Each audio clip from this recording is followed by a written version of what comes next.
Well, gotta love the Toronto Star's national columnist, Emma Teedle. You see, in a recent column, she spoke out against one of the most pressing feminist issues of our time. No, not female genital mutilation, not Saudi Arabian women being denied basic human rights. To raise the alarm over that sort of stuff might come across as being somewhat culturally insensitive. Thus, so it is that the Red Star's uber feminist is raising the alarm about this. Yeah, nice. Work it, baby. Hey, baby, yeah, work it. Yeah, you, I'm talking to you. Hey, who does your highlights? Now, first things first, I've never once catcalled a woman in public. I think it would be downright embarrassing. What's more, in my entire lifetime, I've never once witnessed that stereotypical scenario of a group of construction workers doing the wolf whistles as a hottie walks by. Look, I'm not saying it never happens, but it must be so rare, at least in these parts, because I've just never seen it before. But still, Teedle flat out states this is the most pressing feminist issue of our day, apparently. As she notes, quote, "What's more important than a person's right to a pleasant stroll down the street? Equal pay for equal work doesn't count for much if you can't walk to your job unmolested by leering creeps," end quote. Now, as an aside, I must recount a personal anecdote. I once knew a Brazilian gal who had moved to Toronto. She was down in the dumps one day lamenting that she feared she was losing her beauty. It was a stunning admission given that she was gorgeous. So when I asked her why she thought her beauty was ebbing away, she said that unlike when she'd cross a street in Sao Paulo dressed to thrill, none of the stranded male motorists in Toronto ever honked their horns or whistled their approval.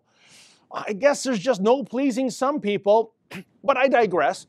In any regard, Teedle wholeheartedly supports French politician Marlene Schiappa's new campaign to target catcallers, publicly shaming them in a fashion similar to how dog owners might be shamed when they decline to stoop and scoop. All the nitty-gritty details have yet to be worked out, mind you, i.e., at what point would anti-catcalling legislation infringe upon free speech rights? But Teedle remains hopeful that turnaround will make for fair play and that the catcallers will be shamed, much like the catcalling targets are, and hopefully these louts doing the catcalling will even receive a ticket as a means of economic penalization. Now, as previously noted, catcalling is not and never has been my thing, and I do agree with Teedle that a woman shouldn't be subjected to unwanted verbal remarks from the pedestrian peanut gallery, even though my Brazilian friend missed such attention. Yet, how odd that Teedle takes a stand against unwanted sexual remarks directed towards women in public, yet in a previous column, she had no issue lusting over a convicted terrorist. Check out what Teedle had to say when Omar Khadr scored that $10.5 million apology jackpot in July. Quote, "It turns out that a lot of Canadians aren't thrilled about the federal government's multi-million-dollar settlement payout to former Guantanamo Bay prisoner Omar Khadr, arguably the only public face in the nation more handsome than the Prime Minister's. Say what you want about Khadr, but he's got great bone structure," end quote. Gracious, it almost sounds as if Emma is pining away for Khadr. Also, could you possibly imagine the fallout if, say, a male journalist wrote the following: "Say what you will about serial killer Karla Homolka, you have to admit she's got a great figure." It's also confusing to me, especially in yet another column, Teedle announced she was coming out of the closet.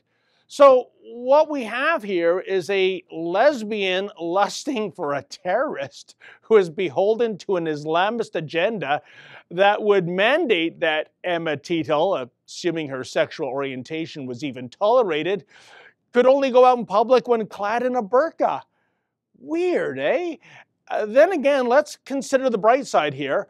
Emma would never be subjected to catcalls if clad in such a fabric coffin. For the Rebel.media, I'm David the Menzoid Menzies.